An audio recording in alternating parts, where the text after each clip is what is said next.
Bunlardan birincisi scaffolding stratejiyasıdır. Scaffolding. Eşitmisiniz adını? Aha. Scaffolding müvəqqəti dəstək deməkdir, düzdürmü?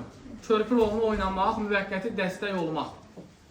Müvəqqəti dəstək odur ki, yəni uşaqları komfort zonada saxlamayın deyir.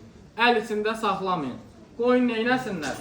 Özləri bir iş görsünlər, yavaş-yavaş öyrənsinlər, inkişaf eləsinlər. Məsələn, əgər bu gün bağçaya gedən bir uşaq əyilib ayağını üzərini bağlaya bilmirsə, özünə bir su süzə bilmirsə, yediyi qabı kənara qoya bilmirsə, o uşaq hələ deməli yaş dövrünə görə inkişaf eləməyibdir.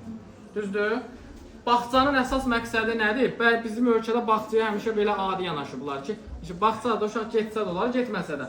Amma əslində təhsilin başlanğıcı oradan başlayır. Bağçada davranış qaydalarını öyrənməlidir uşaq.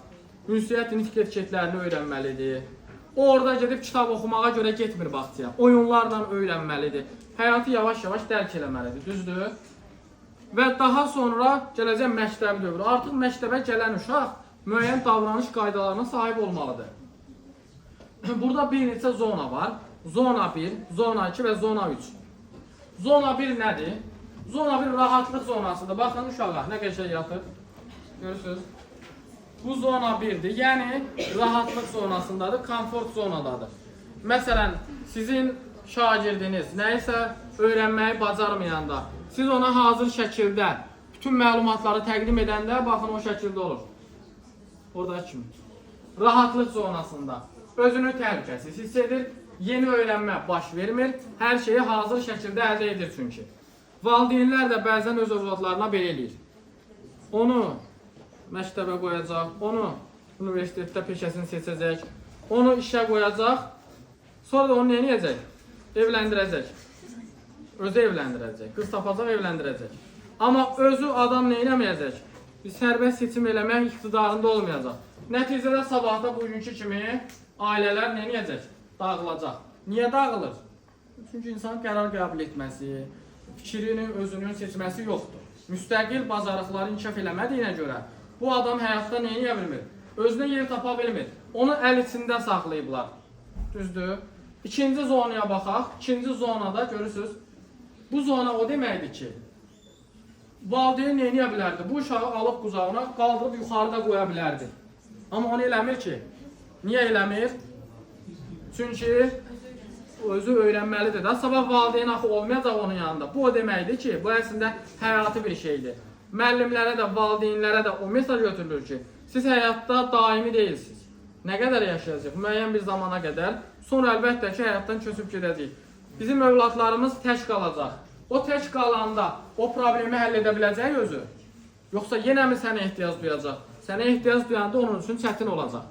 Məktəbdə və ya müəllim uşağın yerinə hər işi görəndə sabah o adam universiteti, məktəbi bitirəndən sonra müstəqil ola bilmir. Özü öz addımlarını ata bilmir. Deməli, burada müvəqqəti dəstək var. Baxın, bu scaffolding adlanır. Yəni, öyrənən şəxsə müvəqqəti dəstək göstərmək. Biz onun yerinə işi icra eləmirik, kömək eləyirik ki, özü öyrənsin. Zona 3'ə keçin. Artıq zona 3'də görürsünüz, adam özü nə edir? Velosiped sürməyi də bacarır, yuxarı qalxmağı da bacarır, özü tək başına icra edir. Yanında heç kim yoxdur. Artıq zona 3'də o oldu aktual inkişaf zonasında öyrənmə prosesi tamamlandı.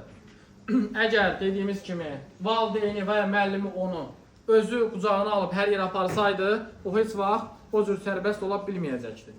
Deməli, nə etmək lazımdır? Şagirdlərə, uşaqlara sərbəstlik vermək lazımdır. Sərbəstlik deyəndə də yenə dediyim kimi biz həmişə hər şeyin ifratına vararıq.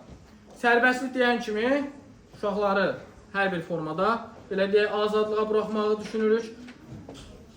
Onlara biraz belə deyək də nəzarət etmək deyəndə də tam salırıq hara, çərçivəyə. Ortasını tuta bilmirik də, yəni həyatda hər şey belədir. Hər şeyin ortasını tutmaq lazımdır. Sən bir şeyin ortasını tuta bilmirsənsə, o zaman istədiyin kimi olmayacaq içinə. Ona görə də scaffolding stratejiyası önəmlidir. Yaxın inkişaf zonasında uşaqları inkişaf etdirən bir zonadır. Sizə son olaraq bir sualım var.